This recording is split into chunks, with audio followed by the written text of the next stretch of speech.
All right, what we're working on today is monomial laws. These are just review from Algebra 1, but it's been a while, so we should cover them.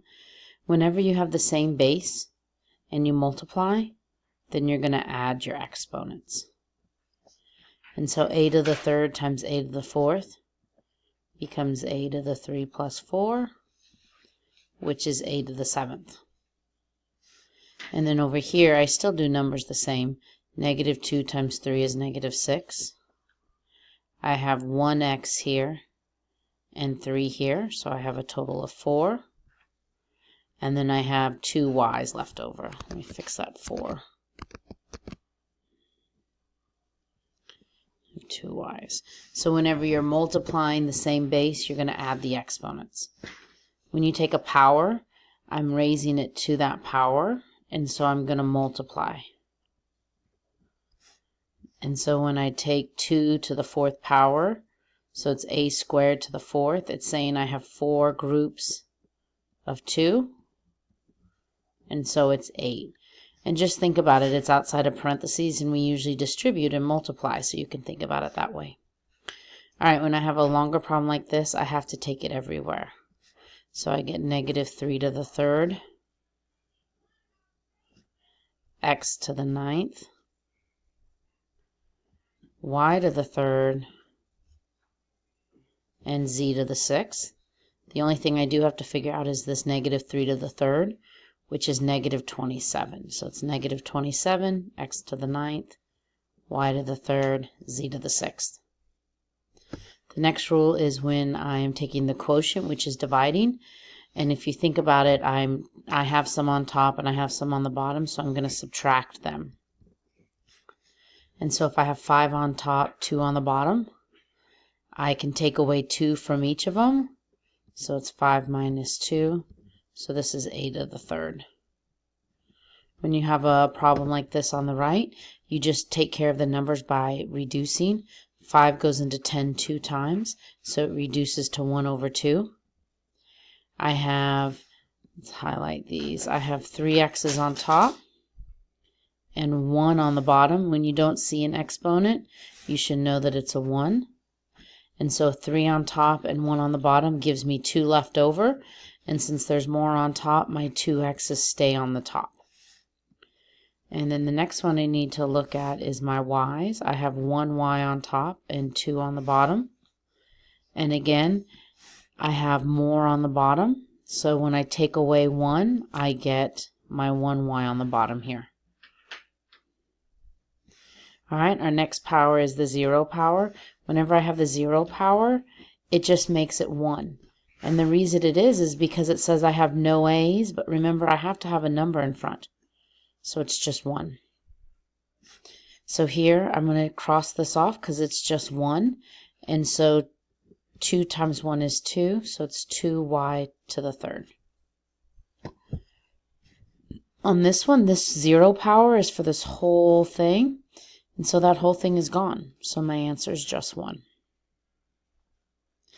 All right, the last rule we have is negative exponents.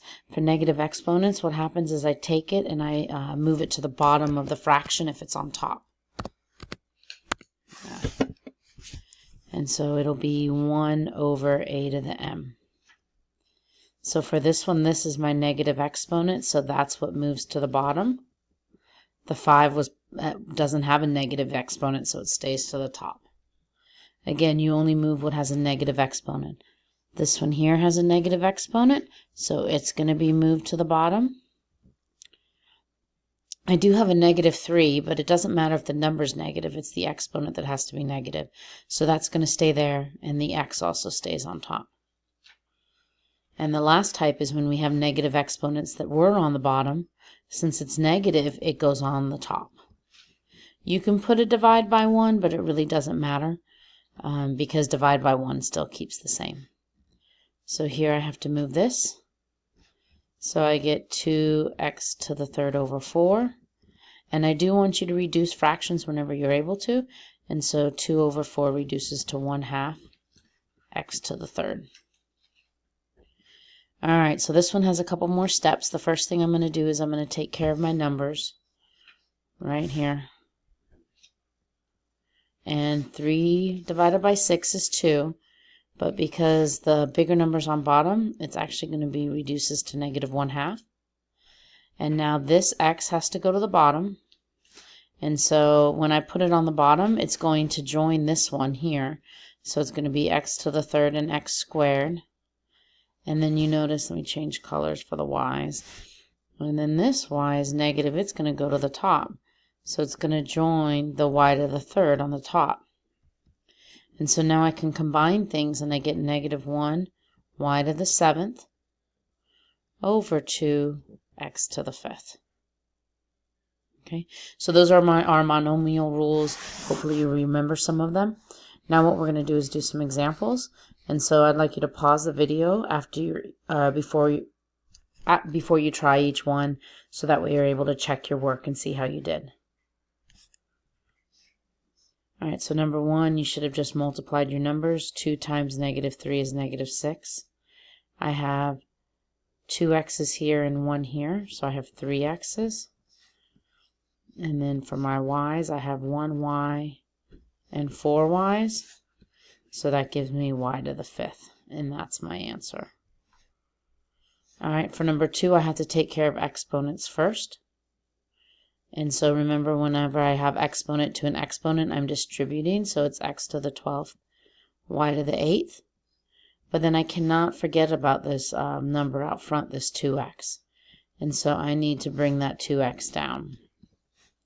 And now I'm just going to multiply those, because whenever it's touching, it's just multiplication. So I get 2x to the 13th and y to the 8th.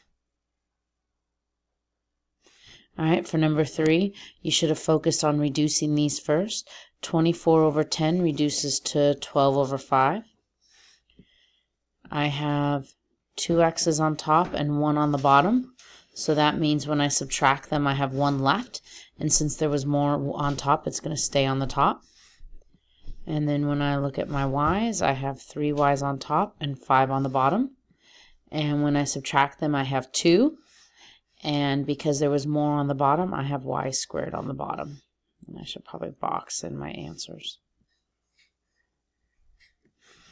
All right, for number 4, you should have distributed first. Distribute the exponent, so it's 3 to the 4th, x to the 12th, and y to the negative 6. This whole thing is to the 0 power, so it's kind of gone. And so now I need to just take care of my problem. 3 to the 4th is 81, x to the 12th, and if you notice, this is a negative exponent, so I need to move it to the bottom, and that's my answer. All right, and for number 5, it was a fraction, and so there's 2 ways you could do this. You could multiply straight across and then reduce, or you can reduce then multiply.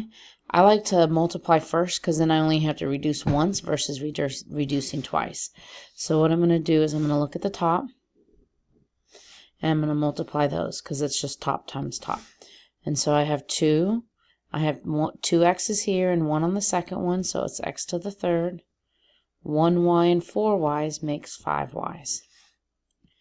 And now I'm going to look at the bottom. And I get a 3. I have 3 x's and 1 x, so that's 4 x's.